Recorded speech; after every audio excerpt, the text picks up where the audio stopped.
제가 이 말씀을 묵상하다 깨달은 게 뭐냐 하면은, 이 드러나는 정상이 있고 감추어진 정상이 있는데 절대로 그걸 감출 수 없다는 거예요.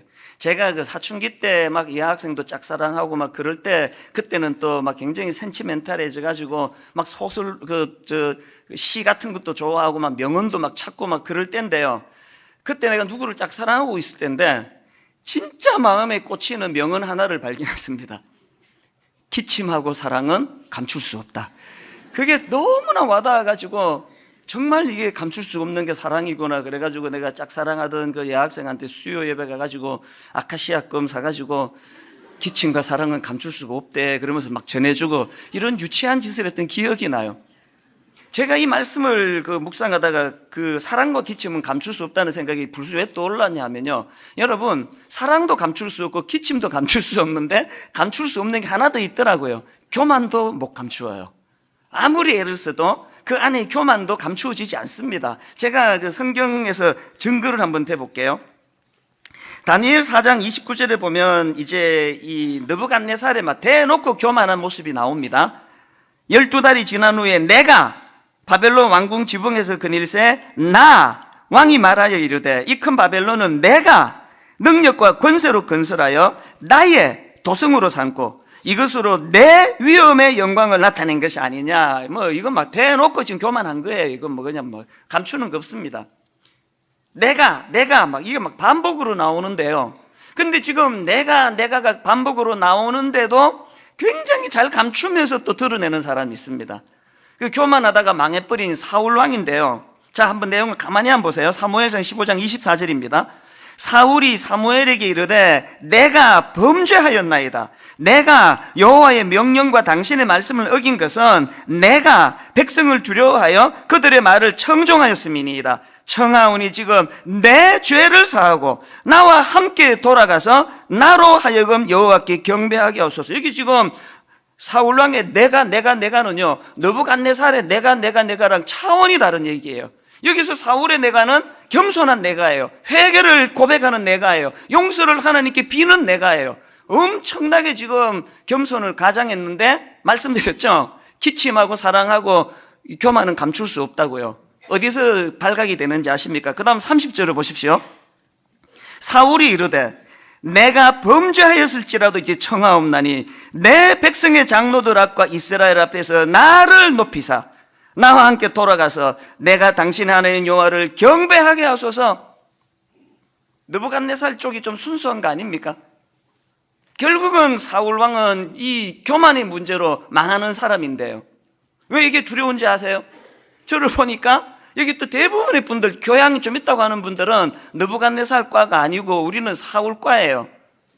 제가 그 교단의 어른들을 만나면요, 칭찬 많이 들어요. 아, 우리 이찬수 목사는 말이야 겸손의 사람이 그렇게 개척할 때 사람 몇 안 모일 때나 지금 이렇게 큰 교회가 될 때나 한결같이 어른한테 인사도 잘하고 참 겸손한 사람이야. 여러분 나가면 나 그런 소리 듣고 살고 있습니다. 믿어주세요. 이 위험한 거라는 게 이게 위험한 거래요. 차라리 그냥 우리 그 친구 목사님 중에도 그런 사람이 있는데요, 막 대놓고 그냥 시건방지고 그만하고 이런 사람은 안전해요. 회개할 기회가 있잖아요. 나 같은 부류의 사람 여기 또 꽤 많이 앉아 계시는데요, 교양으로 그렇게 거칠해 있는 그분들이 사실은 위험한 분들이에요. 자꾸 사람들이 이 사람은 겸손해 그러니까 자기도 속아요. 성경은요, 그게 겸손이 아니고요, 뭐가 겸손이냐, 또 뭐가 교만이냐. 마태복음 4장에 보면은 예수님이 이제 공생애를 시작하시려는데 사단이 3가지 유혹을 하지 않습니까? 즉 거기에서 뭐가 교만인지 겸손인지 발견을 하는데요, 뭐 돌들로 떡덩이가 돼서 먹게 해라, 뭐 먹어라, 또 성전 꼭대기에서 뛰어내려라, 뭐 이런 유혹들이 많은데요, 저는 이런 식의 유혹이 열거되는 마태복음 4장에서 그 핵심이 9절이라고 생각합니다. 마태복음 4장 9절. 이르되 만일 내게 엎드려 경배하면 이 모든 것을 내게 주리라. 뭐가 교만이라고요? 자기 중심성이에요. 내게 절해라. 마귀는 거짓의 압이기도 하지만 교만의 압이에요. 교만의 원조예요. 뭐라고 예의를 갖추어 가지고 그냥 인사 잘하고 겸손한 사람이라는 소리를 들어도 그 내면에 내가 나를 높이사, 자기중심성. 그래서 저는 오늘 이 말씀만큼은 설교 준비하는 저나 설교를 들으시는 여러분이나 누구나 예외 없이 다 해당된다고 저는 생각합니다. 교만은 사람을 피해가지 않습니다. 이런 의미에서 저는 오늘 본문을 가지고 이 교만과 관련해서 우리가 얻어야 될 두 가지 메시지를 나누는 게 중요하다고 생각하는데요. 오늘 우리가 얻을 교훈이 하나 있습니다. 첫째, 기록된 말씀으로 교만을 물리치라는 거예요. 느부갓네살 왕의 교만, 또 그 왕의 교만으로 인해 그가 겪어야 했던 엄청난 고난, 고초, 이런 것들을 여기 왜 기록해 줬습니까? 그리고 이걸 계속 너는 말씀을 묵상해라, 큐티 좀 해라, 성경 좀 읽어라. 이거는 느부갓네살이라는 인생을 조명해 보자는 게 아니라 기록된 말씀을 통하여 타산지석으로 삼자는 거 아닙니까? 앞에서 언급한 그 마귀의 세 가지 유혹을 예수님이 무엇으로 물리치셨는지는 몇 번이나 말씀드렸던 유명한 말씀 아닙니까? 마태복음 4장 4절입니다. 예수께서 대답하여 이르시되 기록되었으되 사람이 떡으로만 살 것이 아니요 하나님의 입으로부터 나오는 모든 말씀으로 살 것이라 하였느니라. 두 번째 유혹을 어떻게 물리치십니까? 7절 예수께서 이르시되 또 기록되었으되. 세 번째 유혹도 똑같은 방식으로 물리치지 않습니까? 10절 이에 예수께서 말씀하시되 사탄아 물러가라 기록되었으되 주 너의 하나님께 경배하고 다만 그를 섬기라 하였느니라. 여러분, 사단이 나를 공격해 올 때, 또 교만으로 나를 무너뜨리려고 할 때 내 인격, 내 의지로는 안 되는 거 압니다. 물러가라 그런다고 물러가지는 성격이 아니에요. 이 사단이 말씀이 내 안에 많이 심어져 있어서 이 공격에는 이 말씀으로 응수하고 저 공격에는 저 말씀으로 응수하는 말씀이 내게 풍성할 때 기록된 말씀이 사단의 유혹을 특별히 교만으로 이끌려는 사단의 공격을 이길 능력이 되는 줄로 믿습니다. 저는 이런 면에서 욥기 42장 5절 6절 이 유명한 말씀인데 이번 한 주간 동안 이 말씀으로 제가 참 많은 깨달음을 얻었습니다. 자, 욥기 42장 5절 6절을 보십시오. 내가 주께 대하여 귀로 듣기만 하였사오나 이제는 눈으로 주를 배웁나이다.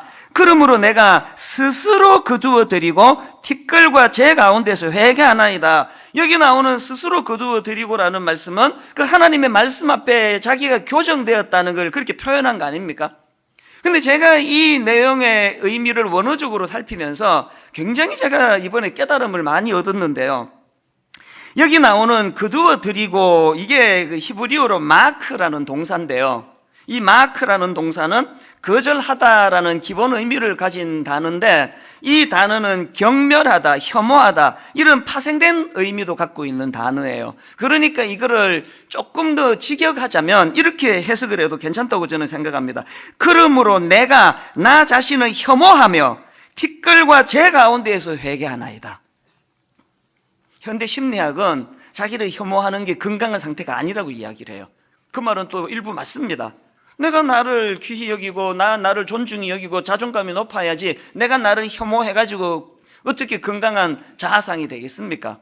그런데 성경은요, 때로는 거기에 동의가 되지만 때로는 자기를 혐오하는 자리에 가야 된다고 그렇게 가르치는 게 성경이에요. 여기 나와 있는 이 마크라는 단어가 욥기에 몇 번 나오는데요. 이제 부정적으로도 쓰이고 긍정적으로도 쓰이는데, 자, 부정적으로 쓰이는 마크를 한번 보십시오. 욥기 7장 16절입니다. 내가 생명을 싫어하고, 이 마크예요. 내가 생명을 싫어하고 영원히 살기를 원하지 아니하노니 나를 놓으소서. 내 날은 헛것이니이다. 욥은 지금 이해할 수 없는 고난이 계속되는 것에 막 너무나 거기에 지쳐가지고 자기를 혐오하는 거예요. 죽고 싶다는 거예요. 이 부정적으로 쓰인 마크예요. 그런가 하면 욥기 9장 21절도 부정적인 마크입니다. 나는 온전하다마는 내가 나를 돌아보지 아니하고 내 생명을 천히 여기는구나. 여기는 천히 여기는구나. 마크예요. 나는 온전한 사람인데 온전한 나 자신이 이런 부당한 고난을 당하고 있는 현실에 대해서 나는 내 생명을 혐오한다. 그런 뜻이거든요. 이렇게 마크가 부정적으로 사용되는가 하면 제가 맨 앞에서 읽어드렸던 욥기 42장 6절은 긍정적인 의미, 이 앞에 두 인용해드린 구절과는 차원이 다른 내용이에요. 자, 욥기 42장 6절을 다시 보십시오. 내가 주께 대하여 귀로 듣기만 하였사오나 이제는 눈으로 주를 배웁나이다. 그러므로 내가 스스로 거두어 드리고, 이게 혐오하고라는 뜻이라 그랬죠. 스스로 거두어 드리고 티끌과 제 가운데서 회개하나이다. 지금 욥이 하나님의 말씀 앞에 직면하고 나서 그 말씀에 비추어서 자기 자신을 부정하게 된 거예요. 자기를 혐오하게 된 거예요. 하나님의 말씀으로 내 생각이, 내 모든 것이 다 교정되었다는 걸 혐오로 표현하거든요. 왜 이런 표현을 쓸까요? 그동안 고난에 대한 내 인식이 틀렸다는 거예요. 그동안 내가 주저넘게 생각했다는 거예요. 그동안 나 스스로도 이해하지 못하는 걸 주절주절 떠들어댔다는 거예요. 그동안 인간으로서 내 자신의 한계를 넘어서는 짓을 했다는 거예요. 이런 나 자신이 혐오스럽다는 거예요. 왜 때로는 내가 나를 혐오하는 게 유익할까요? 이런 욥의 자기 혐오가 회개의 자리로 나아가는 통로가 됐다는 것입니다. 마태복음 16장 24절에 보니까 이에 예수께서 제자들에게 이르시되 누구든지 나를 따라오려거든 자기를 부인하고 자기 십자가를 지고 나를 따를 것이니라. 여기 나오는 자기를 부인하고가 구약의 마크랑 좀 비슷한 그 성격을 가지고 있지 않나 싶은데요, 저는요. 여러분은 여러분 자신을 부인하는 때가 있습니까? 다윗이 옥상을 거닐면서 내가 왕인데, 난 지금 저 여자를 발견했는데, 저 여자가 가정이 있는들 내가 왜 행동을 멈추어야 돼? 내가 왕인데. 이런 상태에 있는 사람에게는 하나님의 말씀이 들리질 않아요. 끊임없이 말씀이 그를 고막을 때렸겠지만 그 교만한 상태로는 중단해라는 하나님 말씀이 들리지를 않아요. 그 죄 짓는 사람들 보면 말씀을 안 하시는 게 아니라 고막이 차단이 된 거예요. 항상 내가 결정한 건 옳고, 항상 내 판단은 정확하고, 항상 나는 진보든 보수든 한치 오차도 없이 정확한 걸 택하고, 부부싸움할 때마다 늘 당신이 틀렸지 나는 틀린 적이 없다라고 생각하는 그 사람에게는 하나님의 말씀이 들리지를 않아요. 그게 교만이에요.